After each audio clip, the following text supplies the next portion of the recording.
All right, joining us now, former World Bank President David Malpass and Ken Polcari, Chief Market Strategist, Slatestone Wealth founder and CEO of Case Capital Advisors.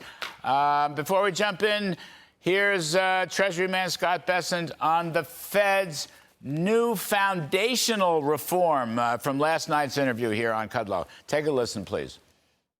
This is what happens when you have no accountability. So the Fed does not answer to Congress in terms of its budget.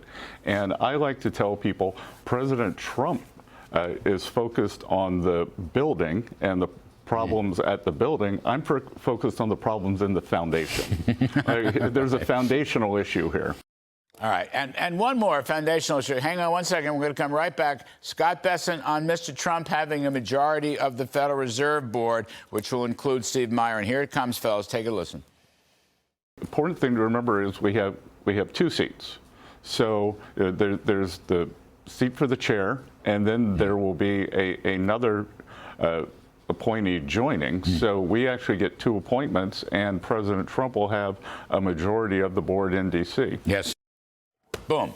Ken Polcari, I'm sure you're sitting here critiquing my stock market analysis. Absolutely not. I thought it was great. It's really your field, not mine. But part of it is what Scott Bessent is saying. The fact is we're going to have new management at the Fed, and a lot of other things are working pretty well, too. Go ahead. Correct. Fire away. Right. So why are markets up so much? Well, that's part of the story for sure, that people are excited, investors are excited about everything that's been happening since Trump took over in the last 6 months. He's done more in 6 months than presidents have done in 2 terms. And so he doesn't stop. And so the tariff thing hasn't been an issue. Inflation is under control.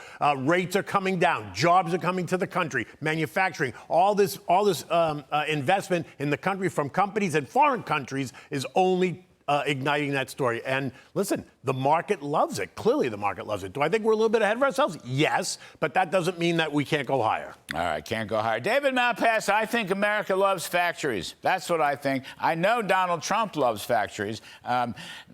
David, are you out there someplace? I'm hoping that you are. Hello? There you are. Okay. I am. Hello, I'm here. Can you hear me? We just didn't have a picture. Anyway, there you are, and I'm glad of it. I think that Mr. Trump loves factories. I think the country loves factories. I think the markets love factories, including their profits. And I also think the stock market likes new management coming to the Federal Reserve. What are you thinking? Absolutely, and Secretary Bessent was really inspirational, changing the dialogue by talking about foundational change. The market loved it. I think that explains some of the market's advance today. Did you see the Russell 2000 was up 2%, so it was even happier with the changes going on. I'm from a factory town. My first job out of college was at a steel foundry, and what they need is lower interest rates and some kind of sustainability in the availability of financing. They've got to build inventories, accounts receivable, and so the changes at the Fed will be instrumental in making them grow and allowing them to add investment. So I think President Trump is putting together a full package with the taxes, with the energy, and with the factory focus that he's doing.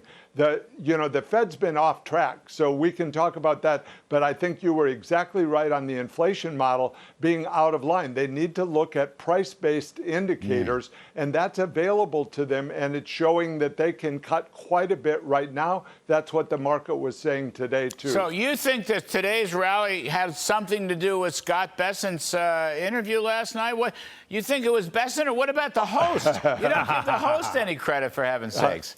Just kidding. Scott Bessent's the Treasury Secretary. Larry, go ahead. You've been talking about factories and production and supply forever. This was really good to hear Secretary Bessent say it. But Dave Malpass, I'm going to get to Polcari in just one second. The point, you and I and a bunch of other people, we were friends and colleagues of the late Wayne Angel, who was a genius in his own way. Remember, we talked about price level targeting and forward-looking market-based indicators. That's why I raised it with Steve Myron. Just looking at the tips, the break-evens, the CPI break-evens, I don't know why people don't. They should be looking at commodity indexes, for example. That's an important leading indicator of inflation. They should look at what the Treasury market is saying, for example. In other words, you could say they're sort of old-fashioned, but I don't know. I think they're doing better than the Bureau of Labor Statistics. And I think that that element should be reintroduced to the Fed, David Malpass. What you think? I agree. It's super powerful. I want to talk about the virtuous circle. If that were stated, what you just said, you'd get lower interest rates and the fiscal benefits are huge. The national debt is $37 trillion. So $370 billion per year is available on the table if you can get interest rates down 1%. And that would happen, I think, automatically if the Fed did what you just said, looked forward on the inflation rate and responded to growth. You know, it's funny. I'm looking at the 2-year Treasury tips, 259. That's the implied inflation. The 10-year is even lower, 239. And if you use the PCE deflator, you got to chop off about 40 basis points. So you're just above 2%, which is the Fed's target. What do you think about the 150 basis point easing cycle? By the way, Bessent said that.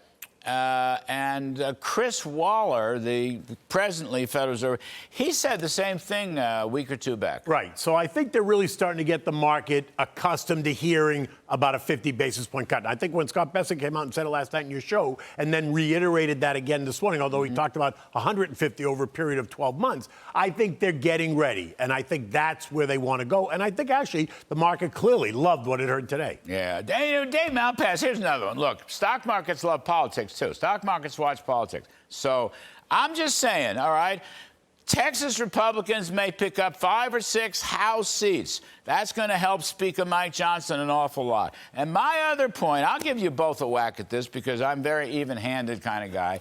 But I'm telling you, Mamdani for mayor in New York, he is the shiny, gleaming piece of Democratic jewelry this summer. They're all talking about Mamdani. This guy is a socialist or a communist. He hates cops. He does not like Jewish people or the state of Israel. He does not like well-to-do white people, as he said. He wants to give everything away.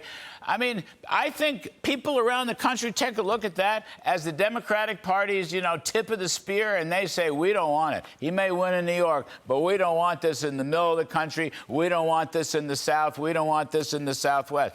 I happen to think that's bullish for stocks, but it's also bullish for politics to keep pro-growth policies, David. It is. And let me add in capital gains tax cut. And if you've got a fiscal windfall from lower interest rates, you can pay for the scoring people that say that somehow a capital gains tax cut would have a static scoring of loss on the fiscal deficit. You're going to gain so much on the fiscal deficit from lower interest rates and from a capital gains tax cut. The politics, I think, will be hugely successful. That's what's being picked up. Polcari, are you going to vote for Mamdani? Are you a Mamdani voter? No, I am not at all. Truth. I am not at all. I think, though, that the field is fractured, which is going to clearly give him an advantage. Of course it's good. And I do think he's going to win, but to your point, it is not what the country wants. I'm for Curtis Sliwa, but having said that, now, second point is what interests me. I mean, I think people take a look at this. And all these Democrats getting excited about Mamdani, he's the biggest topic of conversation in the Democratic Party. And all the left-wing media, what does that tell you? It tells you that they are clearly going down. They're not listening to what the rest of the country wants, for sure. But should this happen in New York, watch how fast the rest of the country reacts. You'll drive up the stock market. 100%. Hey, we last 1,000 points in the Dow could be from Mamdani. Anyway, gentlemen, you're terrific. We appreciate it. David Malpass, Kenny Polcari, fabulous stuff.